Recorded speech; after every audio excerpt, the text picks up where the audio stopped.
Times Network ద్వారా గుర్తించబడ్డ India's #1 varicose veins hospital Avis ని సంప్రదించండి. హాయ్ హలో నమస్తే, welcome back to Suman TV. ప్రస్తుతం స్టూడియోలో ఉన్నారు motivational speaker and family counsellor Rajani Rama గారు. నమస్తే మ్యామ్. నమస్తే నవీన. మేము కోల్కతా ఇన్సిడెంట్ చూస్తున్నాం కదా, దేశం అంతటా కూడా రగిలిపోతుంది దీని మీద. అంటే గతంలో చాలా జరిగాయి కానీ ఈ ఇన్సిడెంట్ మాత్రం ఎందుకో అట్టుడికిపోతుంది. అసలు అందరు దీన్ని తీసుకోలేకపోతున్నారు. అంటే సంజయ్ రాయ్ ఎవరైతే మెయిన్ ఉన్నాడో సంజయ్ రాయ్, అంటే యాజ్ ఎ సైకాలజిస్ట్గా మీరు ఏం చెప్తారు దీని మీద?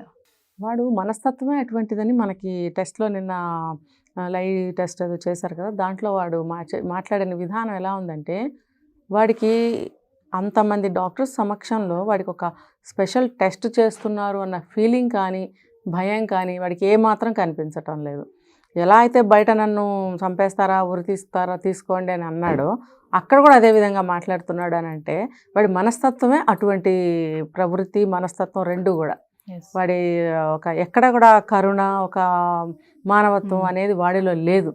వాడు ఎలా ఏదైనా ఒకటి చెయ్యాలి అనుకున్నాడంటే అది చేసేస్తాడనమాట. అది ఏది అడ్డొచ్చినా సరే అనవసరం వాడికి. ఇంకోటి ఏంటంటే, ఈ హాస్పిటల్ సందీప్ ఘోష్ అన్న అతనితో కలిశాడు కాబట్టి, ఒప్పుకున్నాడు కాబట్టి, ఇంకా చెప్పాలంటే సుపారీ గిపారీ అంటారు, అట్లాంటివి ఏవో జరిగి ఉంటాయి, మనకు తెలీదు. ఇప్పుడు లేకపోతే బిఫోర్ దట్ క్రైమ్ వెళ్ళి గంటన్నర సేపు ఈవినింగ్ టైంలో ఎందుకు మాట్లాడాడు? మాట్లాడిన తర్వాత వాడు మళ్ళీ తాగాడు, వెళ్ళి మళ్ళీ రెడ్ లైట్ ఏరియాకి వెళ్ళాడు. ఇన్ బిట్వీన్ ఏం చేశాడు, ఈ అమ్మాయి దగ్గరికి 2 సార్లు వచ్చి ఇంటరాక్ట్ అయ్యాడు. ఎట్లా అంటే ఎదురుగా వెళ్ళి కనపడ్డాడు కావాలని. ఇప్పుడు వాళ్ళు ఒక గ్రూప్గా 2-3 మాట్లాడుకున్నారు, చెస్ట్ డిపార్ట్మెంట్ దగ్గరికి వెళ్ళాడంట. అసలు ఒక సెక్యూరిటీ వాడికి, ఒక వాలంటరీకి అక్కడ ఏం పని? హాస్పిటల్లో ఏదో బయట తిరగాలి, అవసరమైతే ఏదైనా పేషెంట్స్ హెల్ప్ కోసం లోపలికి అలా వచ్చి అలా పోతారు వాళ్ళు. ఏ స్ట్రెచ్చర్ హెల్ప్ కోసం, వీల్ చైర్ హెల్ప్ కోసం అని అడిగితే అలా వస్తారు, పోతారు వాళ్ళు. అలాగా అన్ని డిపార్ట్మెంట్స్లోకి, డాక్టర్స్ మధ్యలోకి అసలు చూడండి, ఎంత పెద్ద పలుకుబడున్న పేషెంట్స్ తాలూకా ఫ్యామిలీ మెంబర్స్ వచ్చినా కూడా డాక్టర్స్కి దూరంగా నుంచుని వాళ్ళు ఎప్పుడు వస్తారో మాట్లాడదామని వెయిట్ చేస్తారే తప్ప, డాక్టర్కి ఎదురుగా వెళ్ళడము, డాక్టర్స్ ఛాంబర్లోకి వెళ్ళడము, ఆ ప్రిన్సెస్ ఆ ఏరియాలోకి వెళ్ళడం అనేది అసలు ఎవరు ఆ ధైర్యం చేయరు. అసలు ఒక ఏప్రిల్లో ఒక డాక్టర్ కనిపించాడు అంటేనే మనలో ఒక గౌరవం, ఒక భయం అనేది కలుగుతుంది. డిస్టెన్స్ మెయింటైన్ చేస్తాం. డాక్టర్ గారు మన వైపు ఎప్పుడు చూస్తారా, అప్పుడు మనం ఒక మాట మాట్లాడదాము అని ఎదురు చూస్తామే. అటువంటిది వాడు డాక్టర్స్ మధ్యలోకి వెళ్ళి దగ్గరికి వెళ్ళి ఫేస్ టు ఫేస్ అయ్యేలాగా కనిపించాడట. రెండోసారి కొంచెం గుద్దినట్టుగా ఏదో టచ్లో ఇలా అనేసి వెళ్ళిపోయాడని కూడా విన్నాను నేను.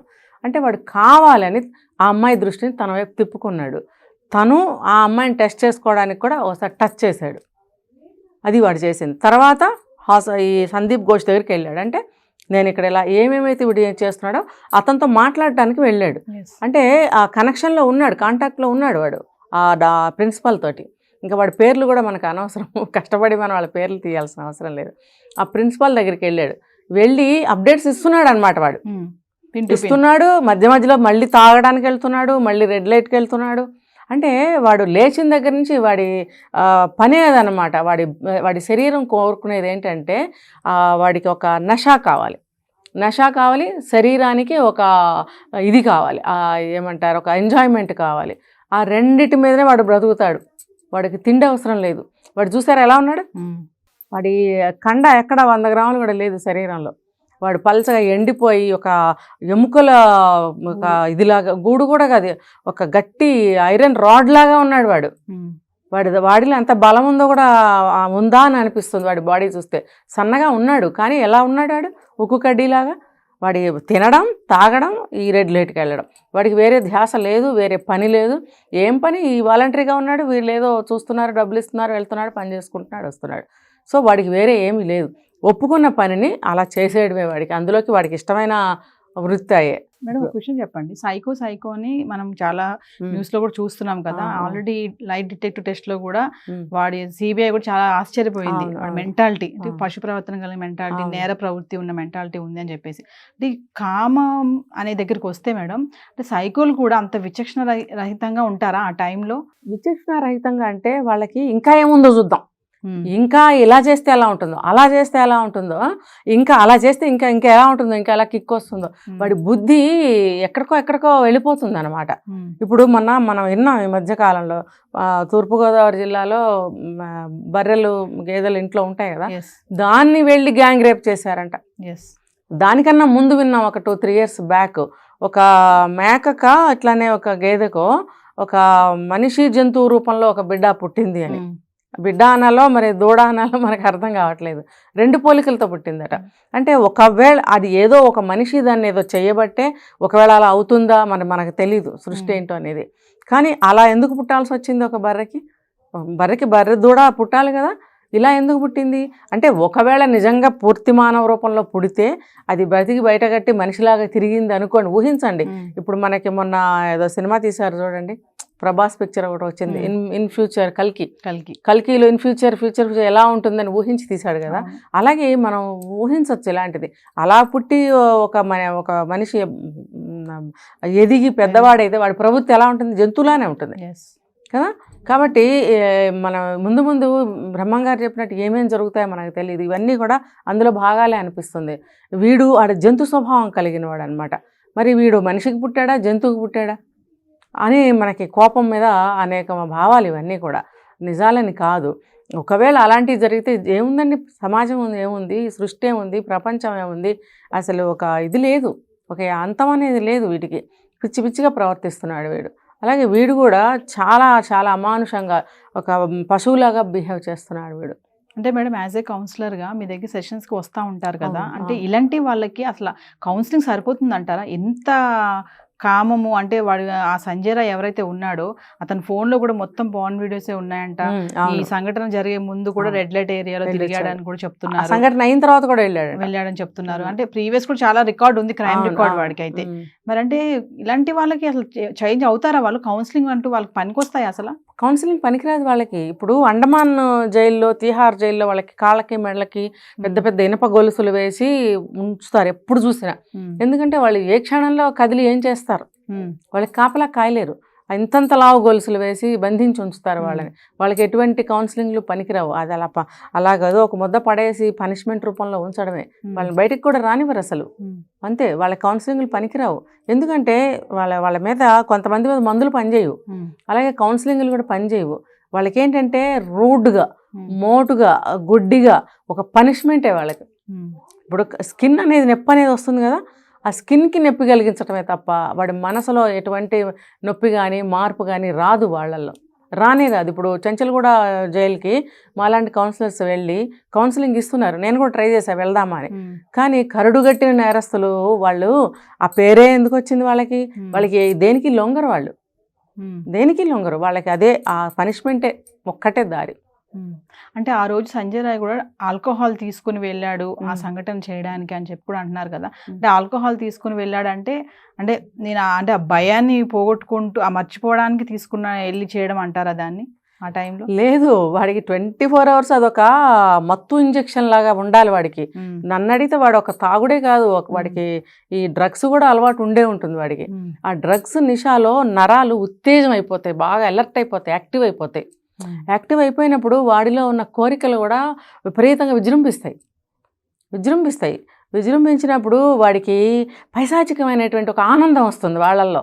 ఇంకా ఇప్పుడు చూడండి, ఒక ఇష్టమైన పదార్థాలు 10 రకాలు పెడితే మన పొట్ట పట్టకపోయినా ఇంకొకటి తిందాం, అది కొంచెం తిందాం, ఇది కొంచెం తిందాం ఎలా అనిపిస్తుందో వీడికి ఆ పరిస్థితులు అలాగే అనిపిస్తుంది. కాబట్టి ఆ పైశాచిక ఆనందం అనేది ఒక 10 ఇంతలు 20 ఇంతలు 100 రెట్లు పెరిగిపోతుంది లోపల. ఈ బ్లడ్ అనేది బాగా ఫాస్ట్గా వెళ్తుంది వాళ్ళకి, నా అంచనా ప్రకారం. లేకపోతే వాడు తాగిన వాడు పడి ఉండాలి, కానీ ఈ పనులు చేయడం ఏంటి? డ్రగ్స్ తీసుకున్న వాళ్ళు కూడా అంతే, వాళ్ళ నరాల ఉత్తేజం కోసమే తీసుకుంటున్నామని చాలామంది చెప్పిన వాళ్ళు కూడా ఉన్నారు. వీడు కూడా 24 గంటలు కూడా, రెండోది మీరు చెప్పింది కూడా ఒక యాంగిల్లో కరెక్టే, ఏదన్నా ఒక వెధవ పని చేయాలంటే కొంచెం ధైర్యం కావాలి.